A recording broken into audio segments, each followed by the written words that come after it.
Good evening दोस्तों, मैं संदीप कुमार। मैंने आज आप सबके लिए लेकर के आया सर एक जबरदस्त एक मस्त टॉपिक सर, जिसका नाम क्या है सर? आप सबको मालूम है ना कि सर ये पता है कौन सी सीरीज है? ये टॉप 100 क्वेश्चन का सीरीज चल रहा है सर, जो कि सर मैंने आप सबसे वादा किया हूं सर, ये बोर्ड पे चढ़कर ये मार्कर लेकर के सर मैंने क्या वादा किया हूं कि आप सबको टोटल 100 क्वेश्चन करवाऊंगा, लघु प्लस दीर्घ उत्तरीय दोनों टाइप के क्वेश्चन होंगे सर। और मैंने ये भी बोला हूं सर कि ये 100 क्वेश्चन से बाहर आपके एग्जाम में नहीं आएगा और सर ओकरा सच करना है। हाँ, ये झूठ नहीं है सर, इसको सच करना सर। जिस तरह से 2021 में मैंने वादा करके पूरा किया हूं, उसी तरीका से इस बार भी वादा करके पूरा करना है सर। और आप सबको मालूम है सर, पता है ये सब रिस्क कोई नहीं लेता है, सर्वा ज्ञान नहीं रहेगा तो रिस्क कहां से लेगा? देखो सर, मैं सर इस चीज के पीछे मेहनत करोगे ना तो कॉन्फिडेंस आ जाता है कि ना सच में अबरी हो जाएगा। अच्छा, तुम सब पढ़ रहा होगा तो जो लोग पढ़ रहा होगा क्वेश्चन बैंक बनाता होगा, तो अगर क्वेश्चन बैंक से क्वेश्चन बन जाता होगा, अगर 20 गो क्वेश्चन है क्वेश्चन बैंक में, तो अगर 5 गो छूट गया 15 गो बन गया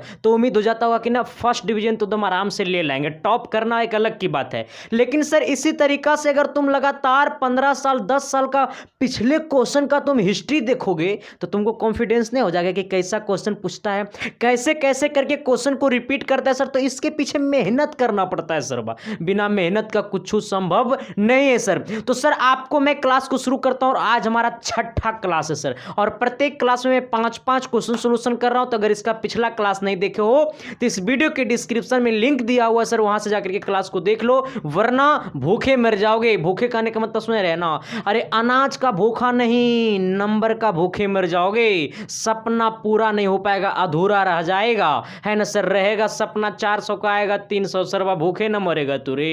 अब देखो सर, हाँ एक बात और है सर, सभी बच्चे का डाउट क्या रहता है सर कि ये सब क्वेश्चन हमको लिखना पड़ेगा? नहीं, हाँ सर 2-3 क्लास का लग रहा है, पिछला 2 क्लास का टेलीग्राम पे इसका पीडीएफ नहीं गया, लेकिन सेंड कर दूंगा। और ये वाला क्लास का सर ये सारा जो मैं लिखा हुआ हूँ ना, उसका पीडीएफ आपको टेलीग्राम पर मिल जाएगा, ठीक ना सर। टेलीग्राम को कैसे ज्वाइन करना है सर? वीडियो के डिस्क्रिप्शन में टेलीग्राम का लिंक दिया हुआ, या फिर आपको नीचे चल रहा होगा टेलीग्राम, ठीक ना। या फिर जाकर के जिनको लिखना वो लिख लेना टेलीग्राम पे संदीप SANDEEP संदीप 7295, ठीक ना।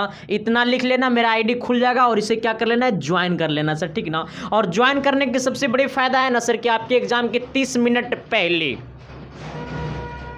डोलाबे से ना होई, भेजे से होई। हाँ, अब देखो सर क्वेश्चन क्या कहता है, थोड़ी सी गौर करना सर। देखो थोड़ा सा मैं ज़्यादा एनर्जेटिक हूँ भाई। हाँ, क्यों क्यों क्यों प्यार हो गया तुमसे? हाँ देखो, कहता है ना सर कि इतना सपोर्ट करने के लिए भाई, कहता है आयनिक यौगिकों के गलनांक उच्च होते हैं। क्यों आयनिक यौगिकों के गलनांक उच्च क्यों होते हैं? अब देखो सर, ये आयनिक यौगिकों के गलनांक उच्च क्यों होते हैं? उच्च जो होता है इसका गलनांक वो क्यों होता है? क्योंकि ये जो आयनिक यौगिक है ना, ये सर्वा ठोस होता है। फिर से मेरी बातों को सुनने का प्रयास करो, ये ऑब्जेक्टिव में पूछेगा कि आयनिक यौगिकों के गलनांक उच्च क्यों होते हैं? क्योंकि आयनिक यौगिक जो है ये ठोस पदार्थ है। कैसा पदार्थ है? ठोस पदार्थ है। तो ये आयनिक यौगिक ठोस है। कैसा है सर? ठोस है। पूछ देगा ऑब्जेक्टिव में कि आयनिक यौगिक ठोस है, द्रव है, क्या है? तो तुम मार देना ठोस है। हाँ, तो कहता सर कि आयनिक यौगिकों के गलनांक उच्च क्यों होते हैं? क्योंकि वो क्या है? जल्दी कमेंट करके, अरे कमेंट करके बोलना ठोस है। हाँ, और तू कमेंट मलर बलर लिखता है, सर्वा सबका बिया कटवा देंगे। हाँ ना। अब देखो सर, ये क्वेश्चन 2 ही नंबर में पूछेगा, ठीक ना। 5 नंबर ये मैंने पूछता है। अब देखो सर, कहता है आयनिक यौगिक ठोस अवस्था में पाए जाते हैं। हो गया ना, मैंने जो बोला उसे हो गया ना। कहता है आयनिक यौगिक ठोस अवस्था में पाए जाते हैं, इनमें अंतर आणविक आकर्षण बल काफी मजबूत होते हैं। देखो इधर ये आयनिक यौगिकों जो है ना, इसका अंतर आणविक आकर्षण बल जो होता है ना सर, अंतर आणविक आकर्षण बल काफी क्या होते हैं? मजबूत होते हैं सर। मैंने ऑफलाइन क्लास में पढ़ा रहा था ना आणविक, तो मैंने वो सोचा ना कि आणविक आकर्षण बल होता है, ये अंतर क्या लिख दिया मास्टर बा, उसको छोड़ दिया अंतर है, सोचा कि लग रहा है गलती से लिख दिया सर जी ना, ये अंतर लिखना पड़ेगा सर, तभी तो तुम में क्या होगा, परिवर्तन। हाँ, कहता है सर क्या कि आणविक यौगिक ठोस अवस्था में पाए जाते हैं। यहाँ तक क्लियर है ना? आणविक यौगिक कैसे अवस्था में पाए जाते हैं? ठोस अवस्था में पाए जाते हैं। एक बार चैनल पर नए हो तो चैनल को सब्सक्राइब करके बेल आइकन को प्रेस करके दोस्तों को शेयर कर दो सर, तभी तो अगला वीडियो का नोटिफिकेशन जाएगा ना। अगला वीडियो देखना चाहते हो नहीं देखना चाहते हो, कहेगा गुरुजी आपका वीडियो नहीं देखूंगा तो हमको नींद नहीं आएगा, तो चैनल को सब्सक्राइब भी करो ना। हाँ, सपोर्ट करो सर को। अब देखो सर, कहता है आयनिक यौगिक ठोस अवस्था में पाए जाते हैं, यहाँ तक क्लियर है। इनमें अंतर आणविक आकर्षण बल काफी मजबूत होते हैं, अतः अंतर आणविक आकर्षण को तोड़ने के लिए अधिक ऊर्जा की आवश्यकता होती है। यही कारण है कि आयनिक यौगिक के गलनांक काफी उच्च होते हैं। अब देखो मामला ये है ना सर कि समझ में तुमको आया होगा अधूरा। देखो इधर सबसे पहला पॉइंट क्या दिमाग में रखना है कि आयनिक यौगिक ठोस अवस्था में पाए जाते हैं, इनमें अंतर आणविक आकर्षण बल काफी मजबूत होते हैं।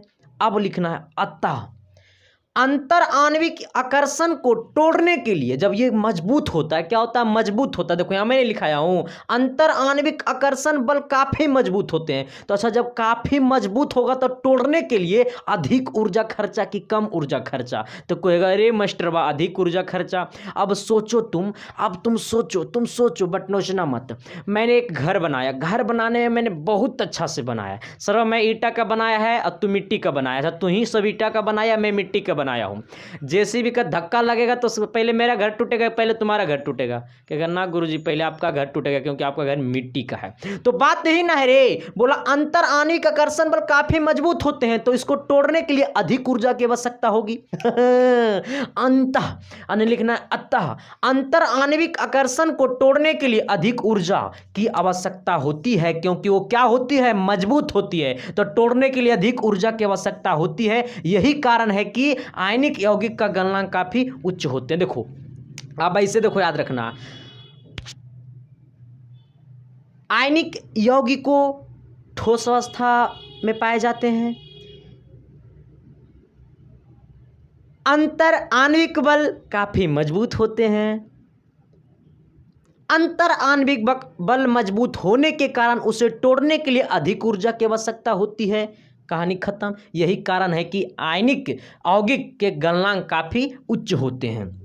आना अगला क्या कहता है सर, अगला कहता है ना कि आदर्श ईंधन किसे कहते हैं, इसकी विशेषताएं लिखे। देखो ये चला 2 नंबर में पूछा है, ठीक ना।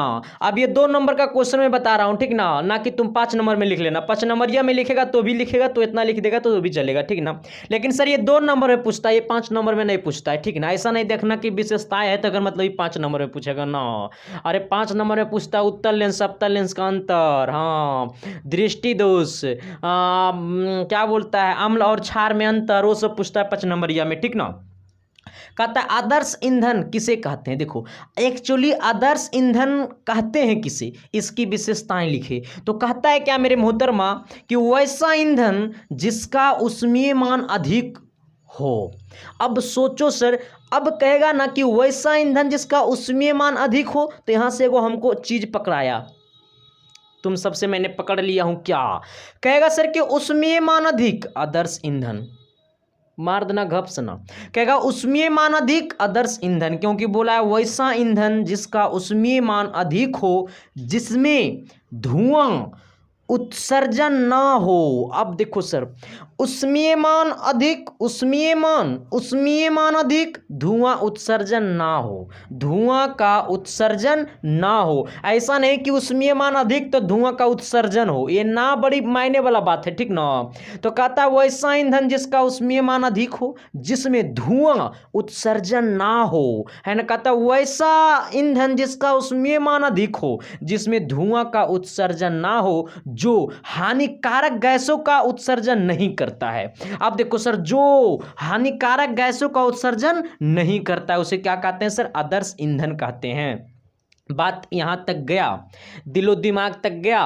अब देखो सर फिर से सुनो, कहता है वैसा ईंधन जिसका ऊष्मीय मान क्या होगा, अधिक होगा, उसमें मान अधिक होगा, जिसमें धुआं का उत्सर्जन ना होगा, जो हानिकारक गैसों का उत्सर्जन नहीं करता है। कहता है उसमें मान अधिक, फिर से सुनो ये नहीं आ जाओ, उसमें मान अधिक, धुआं उत्सर्जन ना हो, उसमें मान अधिक, धुआं उत्सर्जन ना हो, जो हानिकारक गैसों का उत्सर्जन नहीं करता है। फिर से सुनना, उसमें मान अधिक, धुआं उत्सर्जन ना हो, जो हानिकारक गैसों का उत्सर्जन नहीं करता है। यहां तक क्लियर। और जब ये क्लियर सर, तो ये 2 नंबर क्लियर है, ये 2 नंबर क्लियर सर, बस 4 नंबर क्लियर है। वो जल्दी लाइक ठोक न रहा। ना ठग, मार कर ठग देंगे। चलते हैं सर क्वेश्चन नंबर नेक्स्ट की तरफ। अगला क्वेश्चन क्या कहता है सर, थोड़ी सी गौर करना, ठंडी बढ़ गई सर, अंडा ज़्यादा खाना।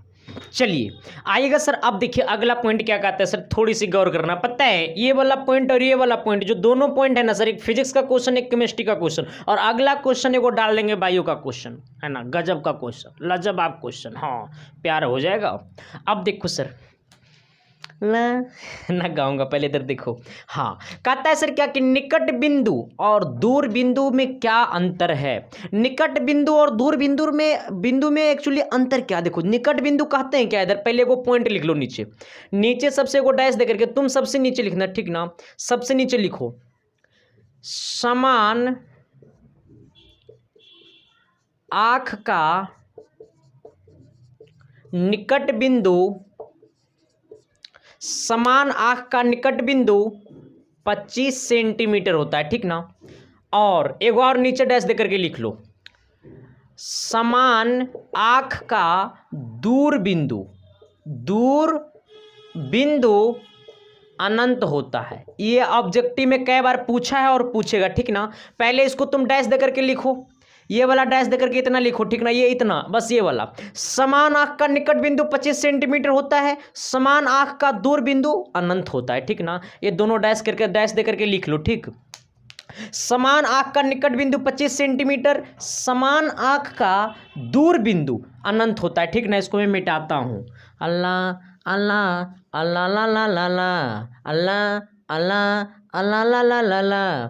अब देखो सर क्वेश्चन क्या कहता है कि निकट बिंदु और दूर बिंदु में क्या अंतर है। तुमको तो पता ही चल गया होगा कि समान आंख के लिए निकट बिंदु जो होता है वो 25 सेंटीमीटर होता है, और समान आंख के लिए जो दूर बिंदु होता है वो अनंत होता है। लेकिन दोनों का डिफिनेशन लिख दो अलग अलग करके, अंतर हो जाएगा। एक्चुअली क्वेश्चन 2 नंबर का है, ठीक ना। अब देखो सर ये दोनों में कुछ और फर्क होता ही नहीं है। कहता है क्या सर कि आंख के सबसे निकट का बिंदु, आंख के सबसे निकट का बिंदु जहां पर रखी वस्तुएं स्पष्ट रूप से दिखाई पड़ता है, उसे क्या कहते हैं, निकट बिंदु कहते हैं। अब देखो, नहीं तुम सब समझा। देखो सर यहाँ है तो अभी हमें मार्कर हमारा आंख से दिखाई दे रहा है, और मैंने ले गया दिखाई दे रहा है अभी, और जैसे और मैंने सटाया तो इस मार्कर की कल्पना मैं नहीं कर सकता हूँ ये आंख मूंद करके कि ये मार्कर है या कुछ और है, क्योंकि सर ये बहुत ही पास चला गया है। तो सबसे निकट का बिंदु तो कहता है क्या सर कि आंख के सबसे निकट का बिंदु, है ना, आंख के सबसे निकट का बिंदु जहां पर रखी वस्तुएं स्पष्ट रूप से दिखाई पड़ता है। तो आंख का सबसे निकट का बिंदु जहां पर रखी वस्तुएं स्पष्ट रूप से दिखाई पड़ता है। फिर से सुन रे, अरे बोलबो करेगा तू सब ना बोलेगा। रब करे हमसे तुमको भी प्यार हो जाए। अब देखो सर फिर से सुनो, निकट बिंदु क्या होता है, तो आंख के सबसे निकट का वह बिंदु, आंख के सबसे निकट का वह बिंदु निकट का बिंदु जहां पर रखी वस्तुएं स्पष्ट रूप से दिखाई पड़ता है, उसे निकट बिंदु कहते हैं। और पैराग्राफ चेंज करना, पैराग्राफ चेंज मतलब समझता है रे, ये जे लाइन ऐसे होगा ना, जिस लाइन में इसको लिखेगा ना उसके जस्ट नीचे के लाइन से लिखना है, और वहीं से लिखना है कि नेत्र से दूरस्थ मतलब दूर, नेत्र से दूरस्थ वह बिंदु मतलब नेत्र से आंख से दूर का हुआ बिंदु। जैसे ये आंख है तो ये आंख से दूर का हुआ बिंदु जहां तक स्पष्ट रूप से दिखाई पड़ता है उसे दूर बिंदु कहलाता है। जैसे देखो इधर, यहाँ ये आंख है, ये आंख से मार्कर यहाँ है। अब मार्कर को जब ये वाला पॉइंट तक है तो मार्कर दिखाई दे रहा है, लेकिन इससे जब आगे मार्कर चल जाता है तो दिखाई नहीं देता है। तो ये वाला जब अगर यहाँ तक है तो दिखाई देता है, तो यहाँ तक हमारा आंख का दूर बिंदु हो गया, इसके आगे चला जाता है तो दिखाई नहीं देता है। तो यही कहा जाता है सर कि दूरस्थ, नेत्र से दूरस्थ वह बिंदु जहां पर रखी वस्तु स्पष्ट रूप से दिखाई देती है, स्पष्ट रूप से दिख ही सकती है। अच्छा, देख ही सकती है, देख सकती है, उसे क्या कहते हैं, दूर बिंदु कहते हैं। फिर से मेरे बात को सुनो, देखो इधर ऐसे तुम सुनो ना, देखो ऐसे नहीं समझा तो ऐसे समझो। देखो ये आँख है कि आलू है रे, आँखें ना है। अब देखो सर ये आँख है, और आँख के सामने ना है वो यहाँ पर क्या मैंने रखा है, रब करे तुझको भी हमसे प्यार, ये लव है, ठीक ना सर। ये लव का सिंबल है, मतलब कोई फिगर है, ऐसा कोई मतलब क्या फिगर है सर, मतलब ऐसा कोई पुतुल है बेलून है, कुछ भी समझ लो, मतलब लव का एगो सिंबल है। तो ये आँख से जब ये आँख है, तो ये आँख से इतना दूर पर ये वाला दिखाई दे रहा है कि ये लव का सिंबल है।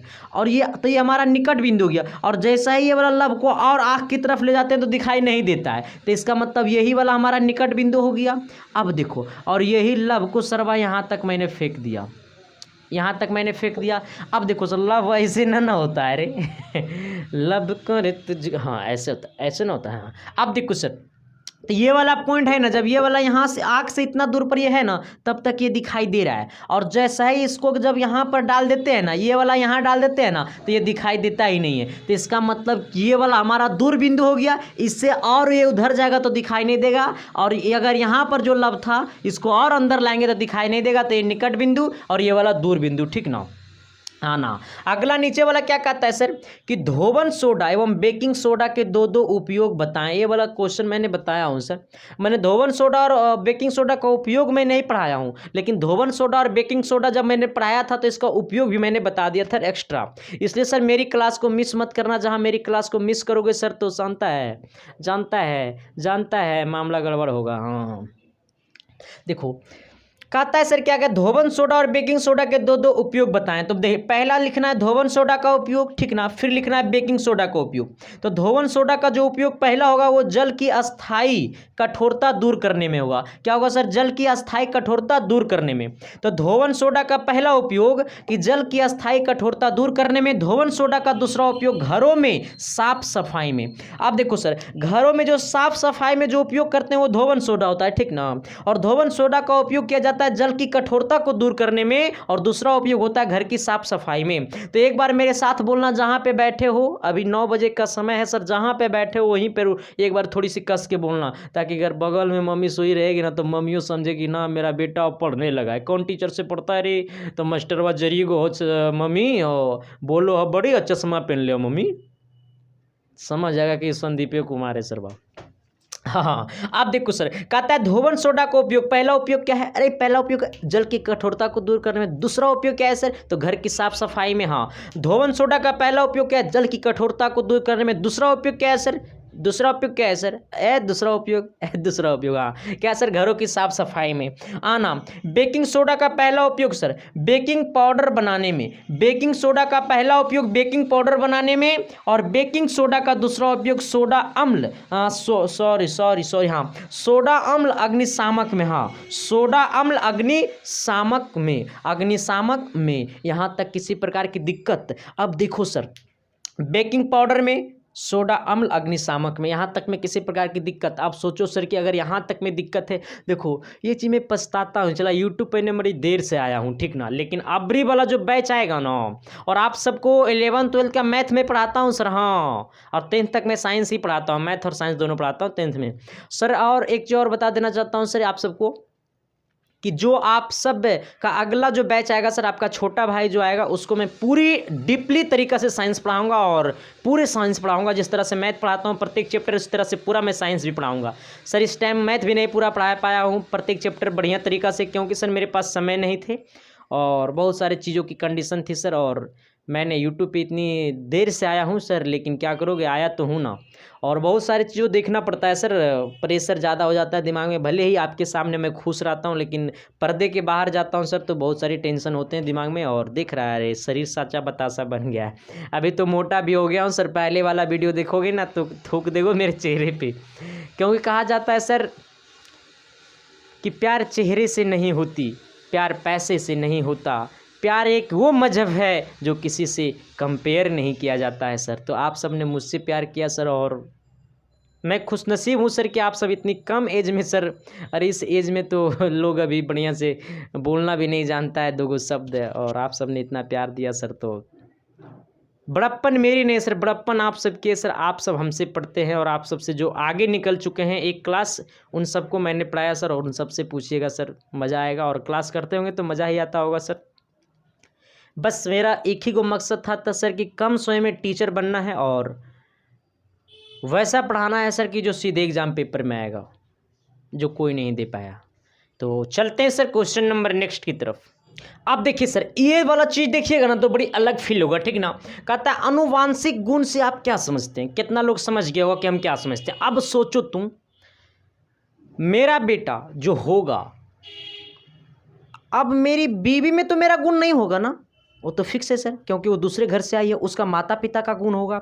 अब जो मेरा संतान होगा उसमें क्या मेरा वंशागत होगा या मेरी बीवी के पापा घर वाले का वंशागत होगा? मेरा वंशागत होगा ना। तो अनुवांशिक का रूल नियम यही होता है कि वंशागत लगातार चलते रहना। ने कहता है तुम्हारा वंश खराब था तो तूने खराब होगा, बोलता है ना। तो यही मेन यहाँ पर कारण यही है सर, ठीक ना। अनुवांशिक गुण यही दर्शाता है। अब इसको कैसे लिखना है सर, वो थोड़ी सी आ जाना। मेरी बात तो कुछ समझ गया ना एक बार में? मेरा बेटा मेरा वंशागत होगा, ना कि हाँ कहता है क्या सर, थोड़ी सी गौर करना। अनुवांशिक गुण से आप क्या समझते हैं? देखो ना कितना इंटरेस्ट ले रहा है सर बात। अच्छा तू सब सोचो कि तुम्हारा सबका बेटा किसके जैसा होगा, तुम सबके जैसा होगा ना। अब देखो सर, कहता अनुवांशिक गुण से आप क्या समझते हैं, है ना। अनुवांशिक गुण से आप क्या समझते हैं? कहता प्राकृतिक में कोई भी दो जीव बिल्कुल एक समान नहीं होते हैं, ये तो फिक्स है सर। अब सोचो कि प्राकृतिक में कोई भी दो जीव है तो एक जैसा तो नहीं होगा, वो तो फिक्स है। तो यही मैंने लिखा हूं कि प्राकृतिक में ये सब परिभाषा तोरा कहीं मिलेगा रे ये सब एको को मास्टर इतना भाषा आसान भाषा में कोई लिखाएगा? कोई यूँ नहीं लिखाएगा।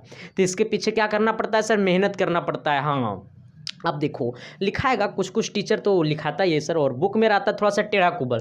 अब बुक में इसको सीधा करना पड़ता है सर, और कुछ कुछ भाषा को ऐसे जोड़ना पड़ता है जैसे जो सीधे टीचर के दिमाग में घुस सके कि ना सच में वो बंदा सही लिखा। ऐसा ही देखो 100 में 100 तो बना करके सबको आता है, लेकिन 100 में 100 सबको मिलता नहीं है। बात तो यही है ना, आपको 100 में 100 मिलना चाहिए, इसके लिए हमारे चैनल से जुड़ना होगा। कहता है प्राकृतिक में कोई भी दो जीव बिल्कुल एक समान नहीं होते हैं, इनमें कुछ ना कुछ असमानताएं अवश्य होती है। अब देखो सर, ये तो फिक्स नहीं है कि मेरा बेटा मेरे जैसा सेम टू सेम होगा सर। हो सकता है उसका मेरा बाल अंगूठिया बाल, उसका अंगूठिया बाल हो जाए, है ना। हो सकता है मेरे से ज़्यादा होशियार हो सकता है पागले हो जाए, अरे अजीब किस्म का होता है ना। तो कुछ ना कुछ असमान अवश्य होते हैं, ठीक ना। जीवों में विभिन्नताओं की अधिकता के फलस्वरूप जीवन के लिए संघर्ष शुरू हो जाता है। अब देखो संघर्ष तो शुरू हो ही जाता है, हर इंसान में अपना एक संघर्ष करना चालू करता है। तो जीवन के लिए संघर्ष में वही जीव योग्यतम होते हैं, योग्य गुणों वाले जीव नष्ट हो जाते हैं। अच्छा अब देखो अयोग्य योग्य गुण वाले, एक होता है योग्यतम, एक होता है अयोग्य गुण वाले, क्या हो जाते हैं? नष्ट हो जाते हैं। तो उनके संतानों में वंशागत होती है, उनसे उनके संतानों में क्या होती है? वंशागत होती है, मतलब मेरे मतलब वंश के जैसा होती है, मतलब लगातार वंशागत होता। समझिएगा कि वंश इस तरह ये भिन्नताएं पीढ़ी दर पीढ़ी वंशागत होती है। अब देखो पीढ़ी दर पीढ़ी, जैसे मेरा पीढ़ी होगा, मेरे दादा का पीढ़ी था, अब मेरा पीढ़ी चलेगा, मेरे पापा का पीढ़ी है, सबका अलग अलग होता है जैसे आपका है। तो ये पीढ़ी दर पीढ़ी वंशागत होती है, यही आनुवांशिक गुण है, ठीक ना। देखो अब ये जरूरी नहीं है कि सर आपने जो लिखा मैं वही लिखूंगा, ये जरूरी नहीं है। देखो लेकिन यहाँ तक जरूर लिखना। कहाँ गया, हाँ यहाँ तक जरूर लिखना मेरा बात, ठीक ना। इसके बाद आगे तुमको कुछ और जोड़ने का मन है तो जोड़ देना सर, लेकिन यहाँ तक जरूर लिखना। अब देखो मामला ये है सर कि सर आपने तो 30 क्वेश्चन करवा दिया, बाकी क्लास सर कल की क्लास में चलेगा ना। देखो सर मैंने 100 क्वेश्चन का वादा किया हूँ सर, 100 क्वेश्चन करवा दूंगा सर। इसमें कोई मतलब जिम्मा मतलब इसमें 1% शक मत रखना कि नहीं होगा। इसके लिए सर आप लोग प्यार आशीर्वाद देते रहिए, भाइयों को बहुत आशीर्वाद देते हैं सर। और जो क्वेश्चन मैं करा रहा हूँ सर वो सब जा करके क्वेश्चन बैंक में देखिए, बिल्कुल लड़ेगा सर मेरा क्वेश्चन, ठीक ना। और ऑब्जेक्टिव का भी प्लान बना रहा हूँ सर, डेली 2 क्लास लेने के लिए। 12th वाले बच्चे का क्लास लूँगा सर, 12th वाला का मैथ नहीं पढ़ा रहा हूँ सर। और आप सबके ही थोड़ी सी समय नहीं मिल पाती है सर, अब शादी करना होगा तभी तो चाय पिलाइए। Thank you sir, love you. अभी 5 साल कोई चांस नहीं रहे सर। अच्छा अब तो सोच तो रहा सर, तो 2-3 साल हम बड़ा होंगे। हमारे 21 चल रहा है, मैंने 22वां घुसेगा, ठीक ना। 2022 के 5वां मंथ आएगा तो मेरा 22 साल पूर्ण हो जाएगा सर। तो आप सबके ही सर तो होगा, अभी कोई दिक्कत नहीं है सर, लेकिन समय नहीं मिल पाती सर, इसके लिए दिक्कत है। फिर बीवी आगे तो आप सबके लिए समय नहीं दे पाऊंगा सर, इसलिए थैंक यू, लव यू। देखते रहिए इसके साइंस क्लासेस सर, और फिर मुलाकातें करते हैं सर। छोड़ने का तो मन नहीं करता है। आप सभी को दिल से थैंक यू, लव यू।